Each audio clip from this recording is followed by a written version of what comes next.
దేవునికి మహిమ కలుగు కాక. దేవుడు ఇచ్చిన మహాకృపను బట్టి దేవునికి అనేకమైన కోట్లాది వందనాలు చెల్లిస్తూ మరి ఈరోజు నూతన సృష్టి కోసం మనం నేర్చుకుందాము.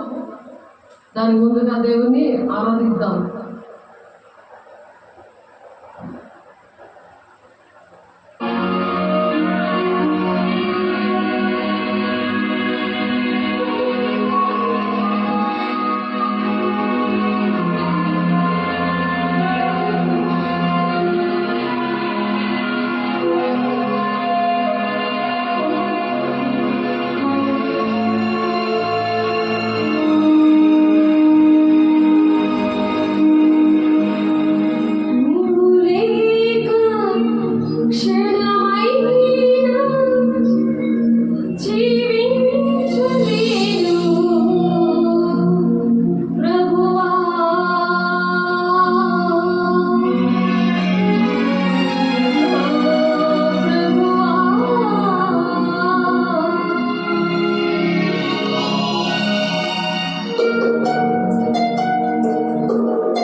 గాక, దేవునికి మహిమ కలుగును గాక. దేవుని నామమునకు స్తోత్రం.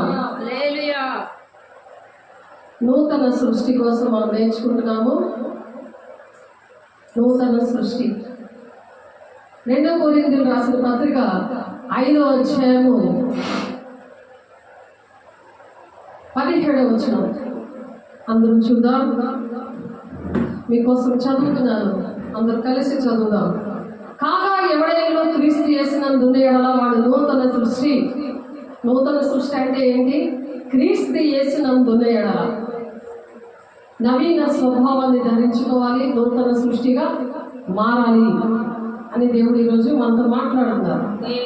కాగా ఎవడైనా క్రీస్తు యందు ఎడల, దేవునితో ఎవరైతే ఉంటారో, దేవుడు ఆయన మన కోసం ప్రాణం పెట్టారు. ఎవరు ప్రాణం పెట్టలేదు, అలాగే ఎవరు కూడా ప్రేమించలేదు. కాబట్టి నూతన సృష్టిగా మనం ఉండాలి అంటే దేవుణ్ణి మనం ప్రేమించాలి. ప్రేమించినప్పుడు ఆయనతో మనం ఉంటాం, ప్రేమించిన వాళ్ళతో ఉంటాం.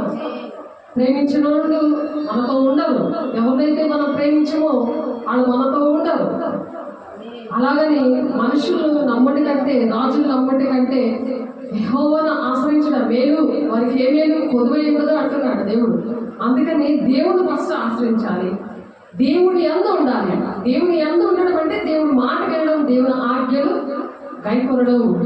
దేవుని మాటలు గైకున్నప్పుడే 1000 తరాల వరకు దీవెన ఉంటుంది. మనం చనిపోయినా బ్రతికినా మనము సజీవులుగా, మరి ఏప్రిల్ 11వ అధ్యాయంలో ఉంటుంది కదా, మరి దేవుని బిడ్డలందరూ కూడా సజీవులుగా ఉండి మనకి ఒక పాఠం నేర్పిస్తూ ఉంటారు. వారు చెప్పిన మాటలన్నీ ఆ హృదయంలో హత్తుకొని ఉంటాయి. వారి కథలన్నీ కూడా మనం చెప్పుకుంటూ ఉంటాం. మన కోసం కూడా అలాగా, మన పిల్లలకు కూడా అలా 1000 తరాల వరకు దీవెనకరంగా మనం ఉండాలంటే మన ఊరికి, మన దేశానికి, మన కుటుంబానికి, మన ప్రపంచం అంతా కూడా సుఖశాంతుల్లో మతం కులం భేదం లేకుండా అలా వర్ధిల్లాలి అంటే మనం నూతన సృష్టిగా మారాలి. అప్పుడు నూతన సృష్టిగా మారినప్పుడు అంటే ఆ పాతను గతించిన ఇదిగో క్రొత్తవాయను సమస్తము దేవుని వలనైనవి. ఆయన మనలను క్రీస్తు ద్వారా తనతో సమాధానపరచుకొని ఆ సమాధానపరచు పరిచర్యను మాకు అనుగ్రహించను. పరిచర్య చేస్తాం సమాధానంగా, ప్రేమల దగ్గరే. ఎవరికైనా బాగోలేకపోతే వాళ్ళకి పరిచర్య చేస్తాం, వాళ్ళ గాయాలు కట్టడానికి, వాళ్ళ హృదయాన్ని కట్టడానికి. అది భౌతికంగా శారీరకంగా మనము సహాయం చేయగలము. ఆ క్రీస్తు యేసునందు లేకపోతే దేవుడు మతం కులం భేదం లేకుండా ఎలాగైతే ప్రాణం పెట్టారో అలాగే మనం కూడా ప్రాణం పెట్ట బద్దులై ఉన్నాము అని వాక్యం చెప్తుంది. 1 యోహాను మరి 3వ అధ్యాయంలో చెప్తున్నారు.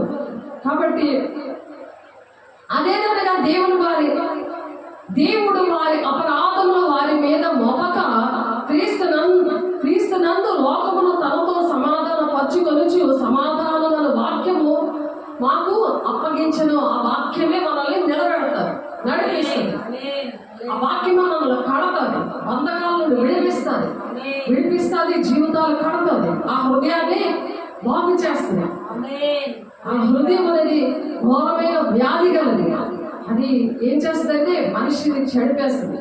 ఆ హృదయం కరెక్ట్ గా లేకపోతే దేవుడు ప్రేమించలేదు, దేవుడు మాట వినలేదు. దుష్టుడు హృదయం వాడు పెట్టేస్తాడు. ఒక ఆమెకి తన బాబుని తన మాట వినలేదందుకు మరి 1000 తరాల వరకు దీవెన కాకుండా అది శాపగ్రస్తంగా, అది 3-4 తరాల వరకు తండ్రుల దోషులు కుమారుల మీద రప్పిస్తా అన్నాడు. ఎందుకంటే దేవుడి మాటలు పక్కన పెట్టి సాతానుడు ఇవే దేవుడి మాటలు, ఇవే దైవోపదేశాలు, అది వ్యర్థమైన ఆరాధనలో బ్రతుకుతున్న కుటుంబము ఆ వంశంలో ఆ బాబుని ఏం చేసింది?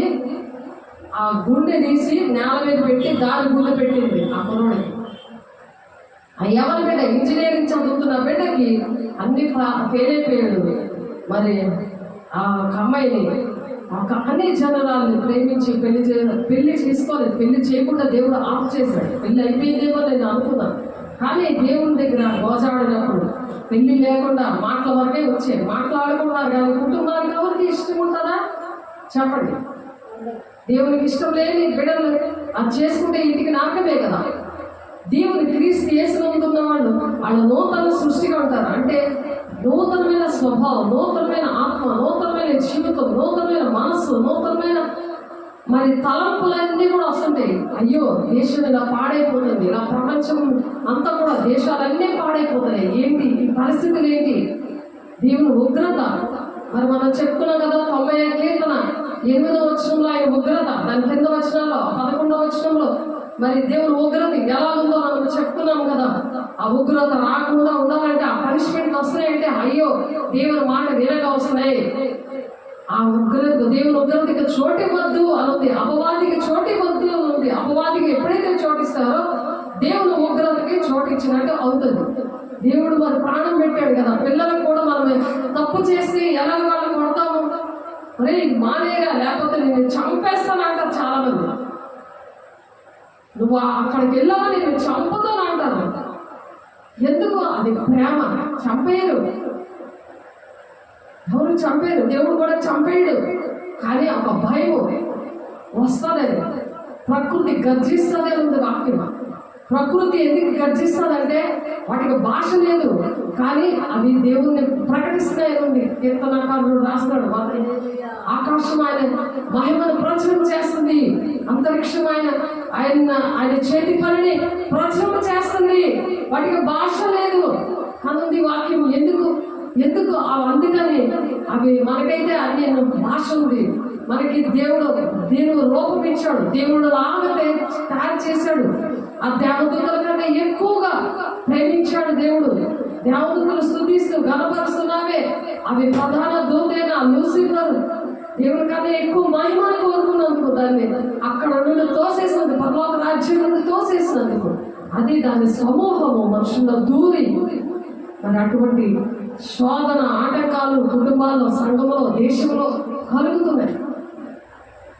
అది మనం పోరాడనేది శరీరంతో కాదు, దురాత్మ సమూహముతో, లోక నాదులతో పోరాడుతున్న మన వాక్యం చెప్పుకున్నాం కాబట్టి శరీరంతో అనుకుంటాం మనం. కానీ అది మౌన పోరాటం చేయాలి. మౌనంగా ఆ చీకట్లో వెళ్ళగొట్టడానికి అగ్ని జ్వాలగా మనం మండాలని దేవుడు పరిశుద్ధాత్మ దేవుడు మనకి ఇచ్చారు. అదే నూతన సృష్టి. అలా మండుతున్నప్పుడట మొదటి సమయాలు 15వ అధ్యాయంలో ఉంటుంది, దావీదుకు విరోధంగా అనేకమైన పోరాటాలు జరిగాయి, యుద్ధాలు జరిగాయి. మరి దావీదును చంపడానికి మరి కుటుంబం ఏంటి, మరి తన ప్రియులేంటి, ప్రియమైన వారేంటి, మరి రాజులేంటి, మరి అందరూ కూడా జంతువులు, సింహము పోరాడేది, ఎరుగుబడి, ఇవన్నీ కూడా ఈ పోరాటంలో దేవునితోటే ఆయన ఉన్నాడు. దేవుని పాటలు పాడుతున్నాడు, ఆరాధిస్తున్నాడు. ఆయన వాక్యం ఎలా మరి చిన్ననాటి నుండి కూడా చాలా తన భయభక్తులతో ఉండి నూతన సృష్టిగా ఉండి అంతవరకు సహించలేకపోయాడు. అవి మరి అలా ఎప్పుడైతే ఉన్నాడో దేవుడు ఆయన్ని రక్షించాడు. అది మొదటి సమయాలు 15వ అధ్యాయం చదివితే అక్కడ ఉంటుంది. అలాగా అంతవరకు సహించాక మరి 50వ సంవత్సరం వచ్చేసరికి మరి దేవుని పని పక్కన పెట్టి దేవునితో సహవాసం చేయకుండా మేడ మీద ఎక్కి చూసినప్పుడు, స్నానం చేస్తున్న స్త్రీని చూసి మరి మోహించినప్పుడు ఆ వ్యభిచారం ఏలుబడి చేస్తుంది. మరి ఆ నరహంతకుడిగా తన భర్తని ఆ యుద్ధంలో మొదటి వరుసలో పెట్టి చంపిస్తాడు. కానీ తను చేసిన తప్పు, అభిషేకం ఉంది, దేవుడు మనసు ఉంది, నూతన సృష్టిగా మారాడు. కానీ అంతం వరకు సహించేవాడే రక్షణ పొందుకుంటాడని ప్రకటన 2:10 ఉన్నట్టుగా లేనందుకు తన పాపము ఎలా ఎలుబడి చేసింది, తన కొడుకులు ఇద్దరి మీద కూడా ఎలుబడి చేసింది. ఒకడు నరహంతకుడిగా అయ్యాడు, ఒకడు వ్యభిచారిగా అయ్యాడు. సొంత చెల్లిని ప్రేమించాడు. కాబట్టి మనుషుల మీద మనం ఆధారపడకూడదు. దేవుడు ఆయన పరిశుద్ధుడు, ఆయన పరిశుద్ధంగా జీవించాడు. మరి రాజు, మరి దావీదు రాజు. కానీ అందుకే మనుషులు నమ్మటి కంటే, రాజులు నమ్మటి కంటే యెహోవాను ఆశ్రయించాడు మేలు. వారికి ఏమేమి కొదువే ఉండదని కన్ఫర్మ్ చేశాడు ఆయన. అనేక మందికి మనం దీవెనకరంగా ఉండాలంటే యెహోవా దేవుడిని ఆశ్రయించాలి. ఆ యెహోవా దేవుడు ఆయన మానవుడుగా మరి తన కుమారుడినే పంపించి, మానవుడు తప్పు చేసేందుకు మానవుడే బలైపోవాలని ఆయన ప్రాణం పెట్టేశాడు.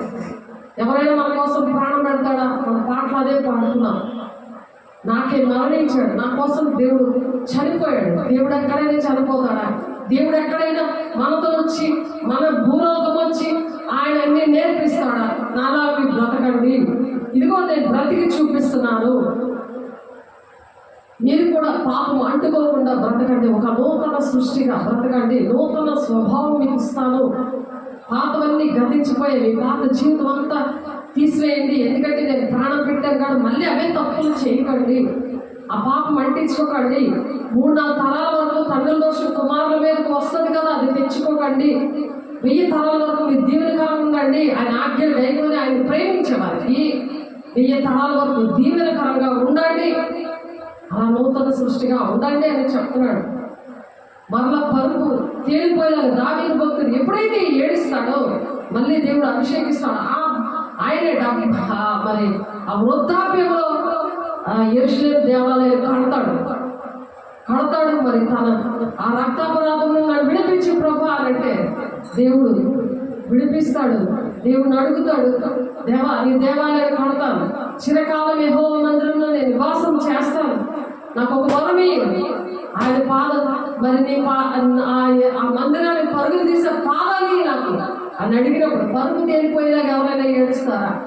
అలాంటి సరి చేసుకునే ఆత్మ రావాలి ప్రతి ఒక్కరికి.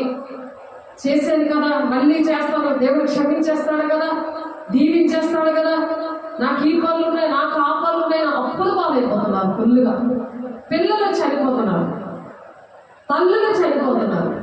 ఇప్పుడు నేను వస్తుందంటే అలాగే 2 తల్లులు ఎంతగానో ఏడుస్తున్నారు, అప్పులు పాలైపోయారు, లక్షల కొద్ది. ప్రార్థన చేసేమంటారు, ప్రార్థనలు ఎలాగే వెళ్తాయి? దేవుడు మాట వింటే అవుతాయా? ఒక క్రమం ఉండాలి కదా.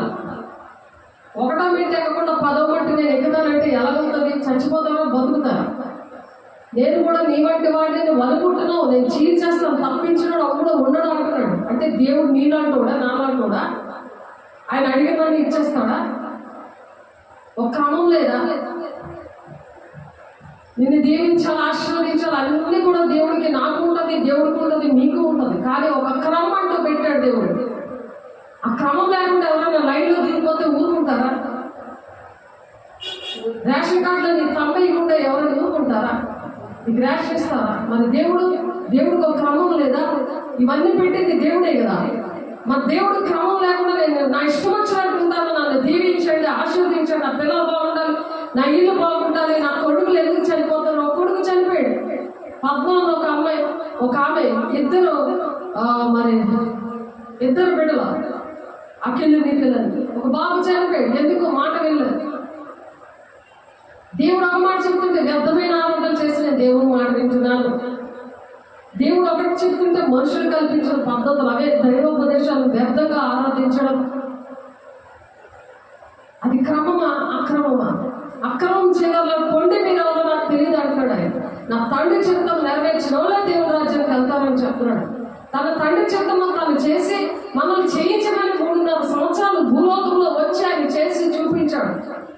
మనం చెయ్యాలా వద్దా? ఆయన గుణాలు ఉన్నాయా లేదని మనం రోజు చెక్ చేసుకోవాలా వద్దా? చెక్ చేసుకుంటే దేవుడి రాజ్యానికి వెళ్తాం. ఈ లోకంలో నిన్ను దేవుడు నిలబడతాడు ఒక నూతన సృష్టిగా. అనేక మందికి దీవెనకరంగా ఆశీర్వాదకరంగా చేస్తాడు. మనం సంపాదించుకొని ఏమీ రావు, ఇవే నీతి కార్యాలు, ఇవే ధనము పరలోకంలో సమకూర్చుకోమంటున్నాడు ఆయన.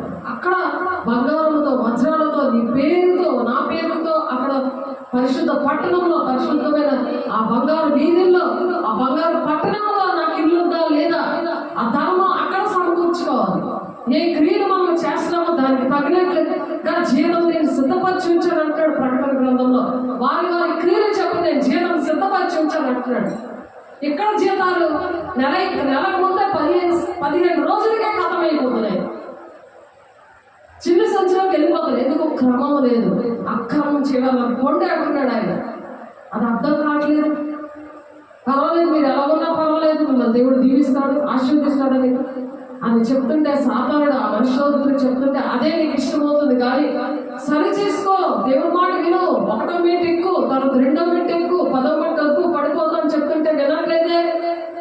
నాకు దీవెనల ఆశీర్వాదాలు వచ్చేయాలి, దేవుడికి వచ్చి స్వీట్ బాక్స్ ఇవ్వాలి, అందరికీ స్వీట్ బాక్స్ ఇవ్వాలి, అదొక్కడు కోరుకుంటూ పోయింది అంటుంది ఆవిడ. అదేం కోరికలు? ఆ స్వీట్ బాక్స్ ఇస్తే అయిపోతుందా? పాపాలు పోతాయా? వేసి అలాగే ఇచ్చాడా? ఆయన రక్తం ఇచ్చాడు. నువ్వు రక్తం ఇవ్వగలవా? నువ్వు ఇవ్వలేవు, నేను ఇవ్వలేను. అదే మనం చేసిన తప్పులుగా ఆయన బలైపోయాడు. నువ్వు ఎన్ని బలులు మేకలు కోసినా, ఏ పౌరులను కోసి, ఏ కోడిని కోసి నువ్వు ఆ రక్తంతో బలిచ్చినా చల్లదు. ఎందుకు? అవి పాపంతో పుట్టే, అవి కూడా పాపంతోనే పుట్టే. పరిశుద్ధంగా పుట్టింది మరి యేసు ఒకడే. కన్యక గర్భంలో జన్మించాడు.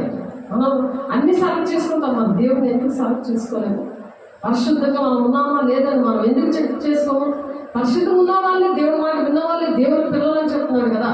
ఎంతమంది అయితే నా మూలంగా నడిపించబడతారో వాళ్ళే నా కుమారులు, నా కుమార్తెలు అంటుంటే నేను దేవుడి కుమారుణ్ణి అని చెప్పి దొంగలకు ఏకీపిస్తే, వ్యభిచారంతో సాంగత్యం చేస్తున్నావు, దొంగలకు ఏకీపిస్తున్నావు, తల్లి కుమారులు కదా అపనిందం అవుతున్నా, ఇన్ని కార్యాలు చేసినా సరే నేను మౌనంగా ఉన్న దేవుడు మాట్లాడు. ఇంకా చెప్తుందే చేస్తుంటాను, అలాగే ఏకీపించుకుని ఆతోటి నేను సహవాసం చేసి అటువంటి గొడవలు ఇంట్లో సమాధానంగా పెట్టుకుంటే మౌనంగా ఉంటే దేవుడు చేస్తాడట. ఇక్కడ మొదటి సమయాలు 15 వచ్చంలో మౌనంగా ఆయన ఉన్నాడు. దావీదుకు దేవుడు సహాయం చేశాడు. దేవుడు బిడ్డల మౌనంగా ఉండి సాతాను వెళ్ళగొడతా ఉండాలి. ఆ శక్తిని సంపాదించుకోవాలి. మండే అగ్నిగా మనం మండాలి. పరిశుద్ధంగా ఉండి దేవునికి ఇష్టంగా నడుస్తూ, దేవునితో గడపకూడదు, మనుషులతో గడుపుతూ, ఫోన్లో గంటలు మాట్లాడుకొని, సెల్ ఫోన్లో ఎలా, సీరియల్లో ఎవరు ఎలా చంపారు, ఎవరు ఎలా గొడవాడారు, భర్తతో ఎలా మాట్లాడాలి, పిల్లలు ఎలా ట్యాకిల్ చేయాలి, పిల్లలకి ఏం తినిపించాలి, ఇవన్నీ జ్ఞానం దేవుడే ఇస్తాడు. కొన్ని వర్క్ అవుతాయి, కొన్ని వర్క్ అవగా చాలా అనర్థాలు అయిపోతున్నాయి. అవన్నీ చూసి ఆయన ఏదో వింతగా చెప్తుంటారు. సాధారణ దూరి వింతగా చెప్తుంటే వింతగా ఉన్నవన్నీ కొనేసుకొని అవన్నీ చేసేస్తున్నారు. కానీ అవేమీ జరగట్లేదు. సాధారణంగా నీ టైం అంతా పాటు చేస్తున్నాడు. దేవుని జ్ఞానం మనం పొందుకుంటే, దేవుని శక్తిని మనం పొందుకుంటే, దేవుడు మాటలు వింటే ఆయన సృష్టికర్త అయిన దేవుడు భర్తగా ఉండి నడిపిస్తాడు. ఏది చూసే పని లేదు. పరిశుద్ధంగా ఉంటే దేవుడు ఏం చెప్తుందో అదొక పని చేస్తే చాలది. వేది దేవుడికి ఇవ్వకలేదు, నీ హృదయాన్ని ఇవ్వు అంతే. హృదయంలో దేవుడి స్థానం ఉందా లేదా ఉంచుతున్నావా? దేవుని ఏ స్థానం పెట్టుకున్నావు? దేవు ఆలోచనలు పెట్టుకుంటున్నావు. ఆలోచనలు బట్టే ఆ దేవుడికి ఆ ఆలోచనలు బట్టే చాలా ఘోరంగా చాలా పరిస్థితులు అయిపోతున్నాయి. ఆ నడిపించాలి. సాధారణ ఆలోచనలు బట్టి ఆ నడిపిస్తుంటే అనేకమైన ప్రమాదాలు జరిగిపోతున్నాయి. ఫిలిప్పీ 4 ఉంటుంది. ఆయన ఆలోచన చెప్తాడంట. ఆలోచన కాపుదల నుండి నడిపిస్తాడంట. కీర్తన 32 నీకు ఆలోచన చెప్పేదను, నీకు నడవలసిందిగా బోధిస్తాను అంటున్నాడు. దేవుడు ఆలోచన చెప్తున్నావా లేదా అని గమనించాలి. సమస్తము దేవుని వల్ల అయినవి. సమస్తము కూడా ఇక్కడ 2 Corinthians 5:18 సమస్తములో దేవుని వల్లనైనవి. ఆయన మనల్ని క్రీస్తు ద్వారా తనతో సమాధానం పరుచుకుంటున్నాడు. తనతో సమాధానం పడాలి. అప్పుడు అందరితో నువ్వు సమాధానం ఉంటావు. అందరినీ ప్రేమిస్తావు, క్షమిస్తావు. అయ్యో వీళ్ళకి తెలియదే క్షమించి ప్రేమించి మౌనంగా ఉంటావు. అలా నా చీకట్లన్నీ పోయాక నెమ్మదిగా నచ్చ చెప్తావు. ఇది పరిస్థితి. నువ్వు చేసింది తప్ప కాదా? నువ్వు ఆలోచించమ్మా అని నువ్వు ప్రేమగా చెప్తావు. దేవుడు అలా చెప్పడానికే వచ్చాడు. 3.5 సంవత్సరాలు మన కోసం. మనం చేసిన తప్పులన్నీ కోసం కూడా ఆయన ప్రాణం పెట్టేసి, ఆయన ప్రాణం పెట్టాడని ఏడుస్తూ కూర్చున్నావా? లేకపోతే నువ్వు కూడా ప్రాణం పెట్టడానికి రెడీ అవుతున్నావా? ఏడుస్తూ కూర్చుంటున్నావు ఉపవాసాలు చేసుకొని. సాధారణ అలాగ ఉపవాసాలు పెట్టేసి అనారోగ్యాలు కనిపించేస్తున్నాడు. నువ్వు దేవుడి పని చేయవు, నీకు శక్తి వస్తుంది. అదే నాకు తండ్రి చిత్తం నెరవేర్చడమే ఆయనకు మనకు ఆహారమే ఉందని. ఉపవాసం కోసం యెషయా 58 ఆలోచన ఉంది. ఇది నాకు ఇష్టమైన ఉపవాసం అంటున్నాడు. బంధకాలలో ఉన్న వాళ్ళు విడిపించడానికి, కాడి మాని మేకులు తీయడమంటే చెడుపులతో ఉన్న వాళ్ళు విడిపించడాన్ని, అవి నాకు ఇష్టమైన ఉపవాసం అంటున్నాడు ఆయన. అలాంటి వాళ్ళు విడిపిస్తున్నావా? నువ్వు నూతన సృష్టిగా ఉంది. ఆ బంధకాలన్నీ నీకు విడిపించినప్పుడు నువ్వు ఇంకా ధనమిటిగా పాటలు ఎన్నుకుంటూ ఉన్నావా? అలా సాతాను పాటలు ఎన్నుకొని ఆయనకి గర్వం వచ్చింది కదా, గొప్ప పని చేయలేదు. దేవుడితో మంచి ఇంకా పెద్ద సింహాసనంలో కూర్చుందాం, నేను పూజించబడాలి, నాకు అందరూ దండయ్యాలి, నాకు ఉన్నతమైన స్థానంలో మంచి సింహాసనం వేసి నాకు షాల్వా కప్పాలి, ఇటువంటి ఆలోచన పెడుతుంది. కానీ అయ్యో వాళ్ళు బతకాలు ఉన్నారు, ఆ కుటుంబంకి వెళ్ళి ప్రార్థన చేద్దాం, వాళ్ళకి 2 మాటలు చెప్దాం, వాళ్ళకి ఏదైనా అవసరం ఉన్నాయేమో అవి ఏమైనా కనుక్కొని మనం వెళ్ళి ప్రేమగా వెళ్ళి చెప్దామని లేదు. దేవుడి ప్రేమ, దేవుడు అలా చేశాడు. ఒక చెంప మీద కొట్టి ఇంకో చెంప తిరిగి తెప్పి చూపించమన్నాడు, అప్పుడు కొడతాడా? నీకు ఒక ఇండి ఉంటే ఇంకొకటి ఇమ్మంటున్నాడు. 1 మైలు దూరం రమ్మంటే 2 మైలు వెళ్ళు అని అంటున్నాడు. ఎందుకు? ప్రేమ. అలా నువ్వు ప్రేమిస్తే నీ మాట వింటారు. నువ్వు ప్రేమించకుండా వాళ్ళకి ఏమి చూడకుండా నువ్వు సింహాసనమే కూర్చొని నేను ఫలానాని నువ్వు అలాగా అంత అహంకారంగా ఉన్నావు అనుకో, మెడ చాచి నడుస్తుంది అంటే మేక, గొర్రెపిల్ల దీనంగా ఉంటుంది. ఆ దీన మనసుతో మనం ప్రేమించామనుకో, మతం కులం భేదం లేకుండా అందరినీ, పేదోళ్ళని గొప్పవాళ్ళు అందరి దగ్గరికి వెళ్ళి ఏంటి కష్టం ఉందో, ఎంతమంది నశించిపోతున్నారు, పిల్లల మాట వినట్లేదు, తండ్రి మాట వినట్లేదు, తల్లి మాట వినట్లేదు, కొట్టుకొని చచ్చిపోతున్నారు. అక్కడ సమాధానకర్త దేవుడు నీలో నూతన సృష్టిగా నిన్ను చేసి ఆ వాక్యం నేను కట్టింది కదా, నువ్వు నోరు మూసుకొని కూర్చొని ఇంటికి వెళ్ళి వంట వండుకొని హాయిగా పడుకుపోతున్నావా? నీకు సైకిల్ ఇచ్చాడు దేవుడు, సెల్ ఇచ్చాడు దేవుడు, డబ్బులు ఇచ్చాడు, నీకు ఆరోగ్యం ఇచ్చాడు, అన్నీ ఇచ్చాడు. ఏం చేయాలి? ఆ శక్తిని, ఆ బలాన్ని, ఆరోగ్యాన్ని శాఖపడి భయపడిపోయి అలా కూర్చొని పడుకొని ఉంటున్నావా? వాళ్ళు టీవీ చూస్తుంటే అది చూసుకొని వాళ్ళతో మాట్లాడుతూ టైంపాస్ చేసేస్తున్నావా? జాగ్రత్త, దేవుడు లెక్క అడుగుతాడు. ప్రతి టైంకి, ప్రతి రూపాయికి నీకు దేవుడు వాక్యం వినిపిస్తున్నాడు. దేవుడు ఆ వాక్యంతో నిన్ను కట్టాడు. లేకపోతే తాగుబోతున్నా అవ్వాల్సిన పరిస్థితి. అప్పుడు బుర్ర పనిచేస్తుందా? పిల్లలు కూడా తాగుబోతులు అయిపోతారు కదా, వాళ్ళకి చదువు సంచలేక పొగ పిల్లలు తిరుగుతారు కదా ఊరవుతానే. అలాంటి పిల్లలు ఉన్నారు, వాళ్ళకి వెళ్ళి 2 మాటలు చెప్పాలి కదా. వాళ్ళకి చాక్లెట్లు, బిస్కెట్లు, వాళ్ళకి ఏది కావాలో, బట్టలు లేకుండా వాళ్ళకి వెళ్ళి బట్టలు ఇవ్వాలి కదా. బట్టలు దేవుడు ఇచ్చాడు, ఆ బట్టలు తీసుకెళ్ళి ఇవ్వాలి కదా వాళ్ళకి. దేవుడు టైం ఇవ్వాలి. నీకోసం దేంటి ఆలోచిస్తాడు? నీ జీవితం కోసం, నీ పిల్లల కోసం, నీ భర్త కోసం దేవుడు ఎలా ఆలోచిస్తాడు? దేవుడు నేను కలిగి ఉన్న జనులు ధన్యులు అంటున్నాడు. ధన్యత్వం వాడికి ఇవ్వాలా లేదా?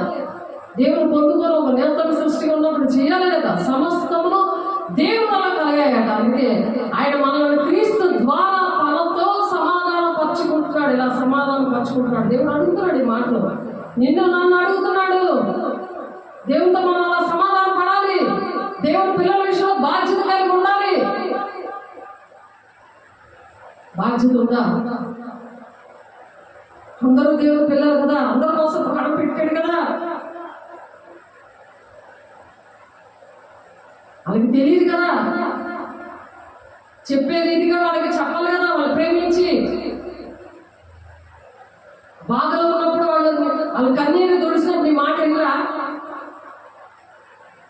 ఇంద్రా, వాళ్ళ కోసం ఏదైనా తీసుకెళ్తారు, నీ మాట ఇంద్రా. దేవుళ్ళ వచ్చావమ్మా అని అంటారా లేదా? చెప్పాలా లేదా? అలా దేవుడి దగ్గర నువ్వు మోకరించి దేవుడు యెహోవా పెట్టిన దీపం అంటున్నాడు. ఈ ఆత్మ ఎవరిది? యెహోవా పెట్టిన దీపం. అది ఆరిపోయే వరకు చూస్తావా? ఆయన ఉగ్రత ఎప్పుడు వస్తుందని చూస్తున్నావా? నాకు టైం లేదు, నేను బిజీగా ఉన్నాను అని సాధన గారు చెప్తుంటే ఆడ మాటలు వెళ్ళుకొని దేవుడి మాటలన్నీ పక్కన తోసేస్తున్నావా? ఎలాగా? దేశం ఎలాగో బాగుపడుతుంది, నా ద్వారానే బాగుపడాలయ్యా, నేను ఉన్నానయ్యా. యెరూషలేము కోసం ప్రార్థన చేయమన్నాడు. అందుకే దేవుని సన్నిధి ఎక్కడుందో దాన్ని యెరూషలేము అంటారు.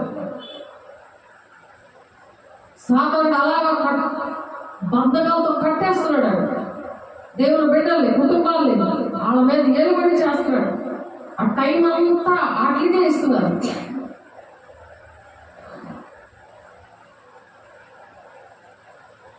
కాబట్టి పౌలు చెప్తున్నాడు ఏమంటే, కావున దేవుడు మా ద్వారా వేడుకొనినట్లు మేము క్రీస్తుకు రాయబారులమే, దేవునితో సమాధాన పడుడని క్రీస్తు పక్షముగా మిమ్మల్ని బతిమాలుకొనుచున్నాము.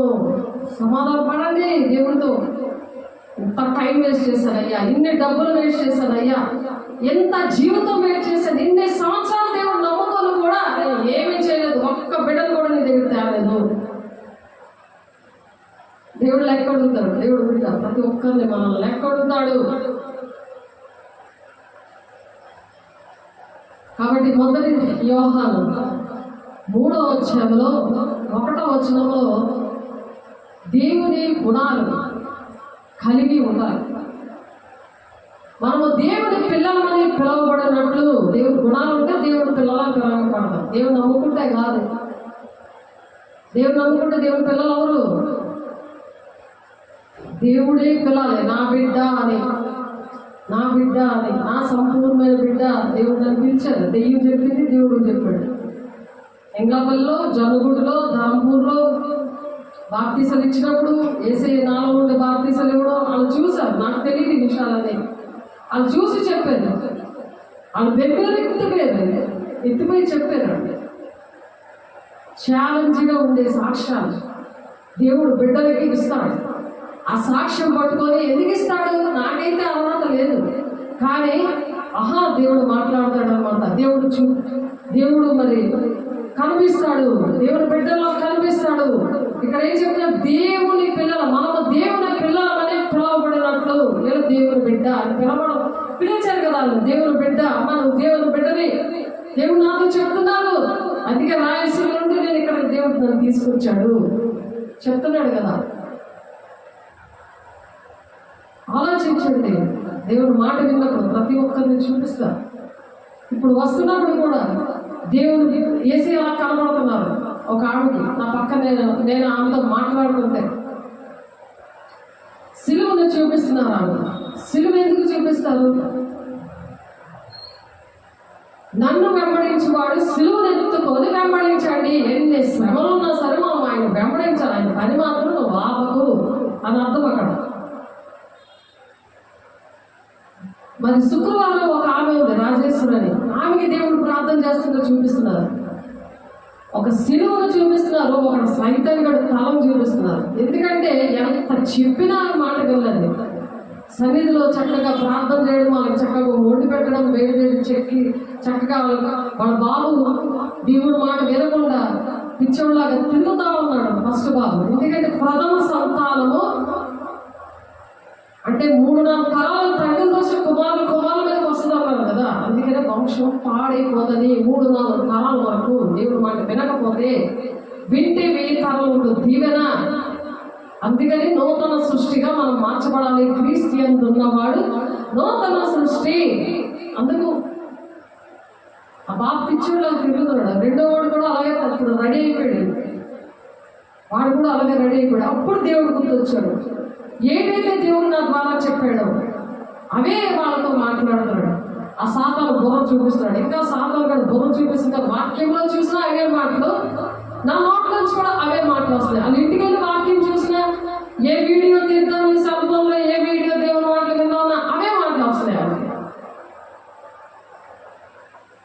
ఎంత ప్రేమిస్తాడు దేవుని బిడ్డల దగ్గరికి వచ్చి. దేవుని బిడ్డలు ప్రార్థన చేస్తుంటే వాళ్ళని ఎక్కడ విడిచిపెట్టడు, మాట్లాడుతూ ఉంటాడు. వాళ్ళతోటి విధేయత చూపకుండా, విననివ్వకుండా ఆ సాతాను బుర్ర ఏం చేస్తుంది? నడిపించేస్తుంది. ఎప్పుడైతే విధేయత చూపిస్తారో, దేవుని మాట వింటారో, సేవకుల దగ్గరికి వస్తారో, అప్పుడు ఆ సాతాను బుర్ర మానేసి దేవుడు నీకు శిరస్సుగా ఉంటాడు.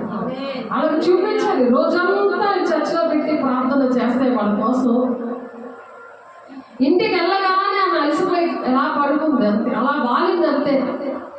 సృష్టికర్త అయిన దేవుడు భర్త ఉన్నాడని ఉంది కదా యెషయా 54వ అధ్యాయంలో.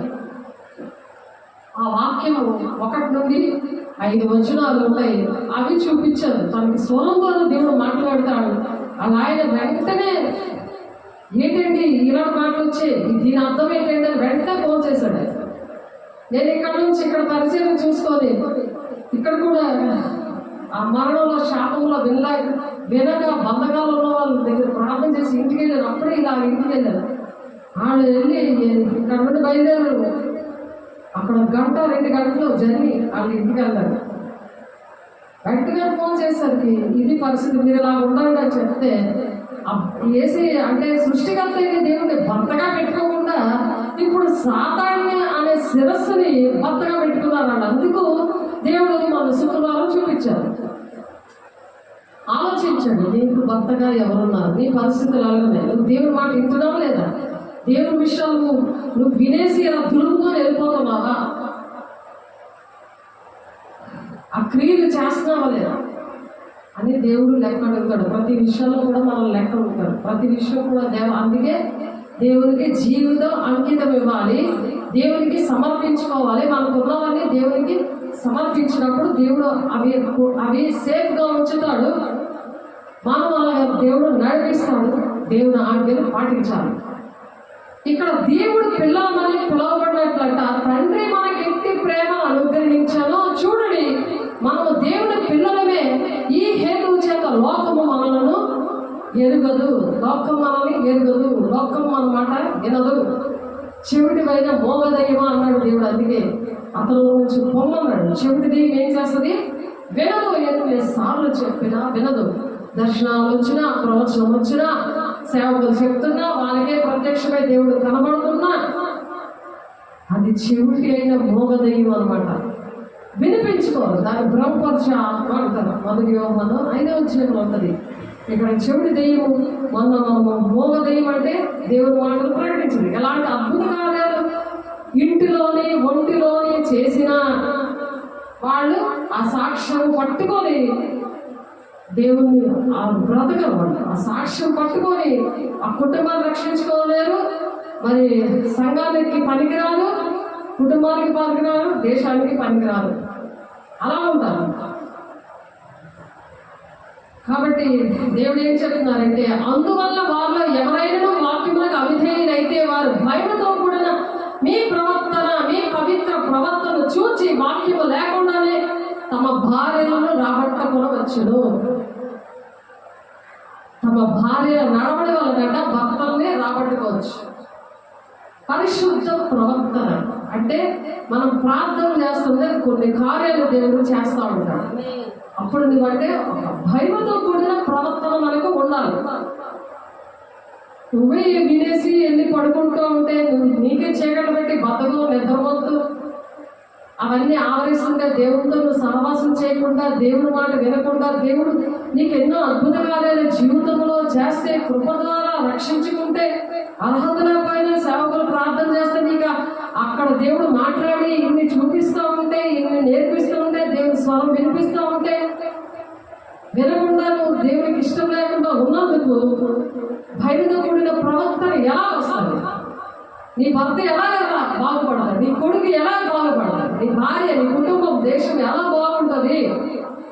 ఎంతోమంది పిల్లలు పాడైపోతున్నారు, ఎంతోమంది భర్తలు పాడైపోతున్నారు, ఎంతోమంది భార్యలు పాడైపోతున్నారు.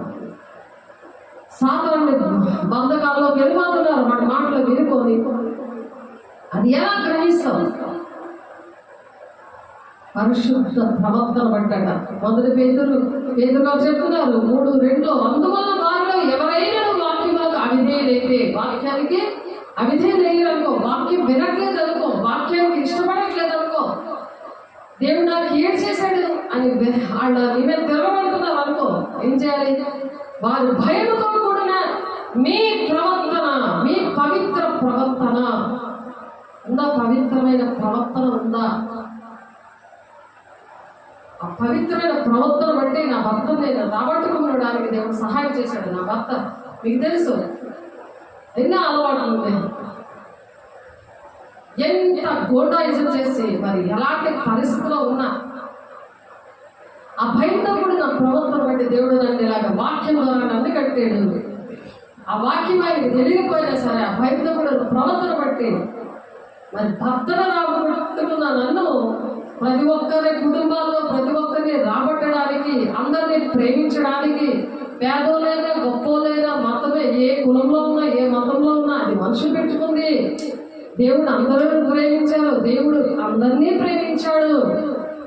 సాతాను చెప్తాడు వాళ్ళ ఆ మతము, వాళ్ళు ఈ కులము, ఆ మతము, ఇది అది అని వాడు చెప్తాడు. నీకు సమాధానము దేవుడికి నీకు నాకు లేకుండా చేస్తాడు.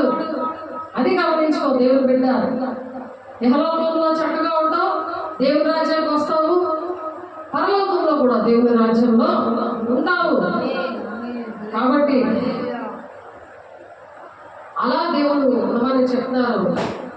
అలాగ మనం ప్రార్థన చేస్తున్నప్పుడట పరిశుద్ధాత్మతో నిండిన వారే దేవుని వాక్యమును ధైర్యంగా ప్రకటించడానికి అప్పుడు వాళ్ళు వింటారు, తర్వాత వింటారు. మనం ప్రకటించడానికి దేవుడు సహాయం చేస్తాడు. అందుకే 1 యోహాను 3వ అధ్యాయంలో ప్రియులారా ఇప్పుడు మనము దేవుని పిల్లలమై ఉన్నాము, మనం ఇక ఏమవుదుమో అది ఇంకా పరచబడలేదు. కానీ ఆయన ప్రత్యక్షమైనప్పుడు ఆయన ఉన్నట్టుగానే ఆయన చూడము కనుక ఆయన పోలి ఉందామని ఎరుగుదుము. ఆయన చూస్తాం, ఆయన పోలి ఉంటాం.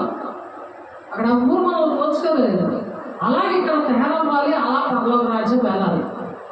అప్పుడు మనం పోల్చుకుంటాం అన్నమాట. అది ఒకవేళ వినకపోయినా ఇక్కడ దేవుడు లెక్కడు, వాళ్ళు లెక్కడు మనం చెప్పాలి. ఇప్పుడైతే మనల్ని ఎరగదు, లోకము మనల్ని ఎరగదు, ఎవరో తెలియదు, మన ఎవరో తెలియదు. దేవుని బిడ్డలు దేవుని పోలికలు ఉన్నారు, ఇలా దేవుని బిడ్డలు అని తెలియదు. వాళ్ళు క్షమించు, ప్రేమించు. వినకపోయినా భయముతో కూడిన పవిత్రమైన ప్రవర్తన బట్టి భర్తను రాబట్టచ్చు, భార్య ప్రవర్తన బట్టి భర్తను రాబట్టచ్చు, భర్త ప్రవర్తన భార్యను రాబట్టవచ్చు. అలాగే ఇద్దరు పరిశుద్ధంగా ఉంటే పిల్లలు అపవిత్రులుగా ఉండకుండా పరిశుద్ధులుగా ఉంటారంట. 2 కొరింథీ 7:14 ఉంది. కాబట్టి 1000 తరాల వరకు ఈ విధంగా ఉండాలని, నూతన సృష్టిగా మనం ఉండాలని దేవుడు చెప్తున్నారు. అలాగే ఎఫెసీ 4:1-24 వచనాల్లో చూస్తే 17-24 వచనాల్లో చూస్తే నవీన స్వభావాన్ని ధరించుకోవడం ఉంది. కాబట్టి మీరు చదవండి. నవీన స్వభావము నూతన సృష్టిగా మనం మారి దేవుడి రాజ్యానికి మనం వారసులుగా ఉండాలని దేవుడు ఆశపడి ఈ మాటలు చెప్తున్నారు. కాబట్టి దేవుడి మాటలు దీవించును కాక. మరి రేపు మిగిలిన విషయాలు మనం నేర్చుకుందాము. దేవుడికి మహిమ కలుగును కాక. పరిశుద్ధుడా, ప్రేమ గల దేవ, అభిషేక్తుడానికి వందనాలు అయా. నూతన సృష్టిగా మేము ఉండాలి ప్రభా. అయా మేము పరిశుద్ధ ప్రవర్తన బట్టి భర్తను రాబట్టుకోవచ్చు, ప్రజలను రాబట్టవచ్చు. పవిత్రమైన ప్రవర్తన మాకు నేర్పించండి, నడిపించండి. అంతవరకు సహించుకునేలాగా సహాయం తెచ్చేయండి. సమయం నీది నా తండ్రి. మాకు ఇచ్చిన సమస్తము కూడా మీరిచ్చినవే తండ్రి. ఆయన మీకే అంకితం ఇస్తాం అయా. విత్తబడిన వాక్యం నూరంతలుగా ఫలింపు దయచేసి అయా తండ్రి. ప్రతి ఒక్కరిలో కూడా ఆయన వాక్యాన్ని ప్రభు 30 60 100 మీరు ఫలింపజేస్తున్నారు.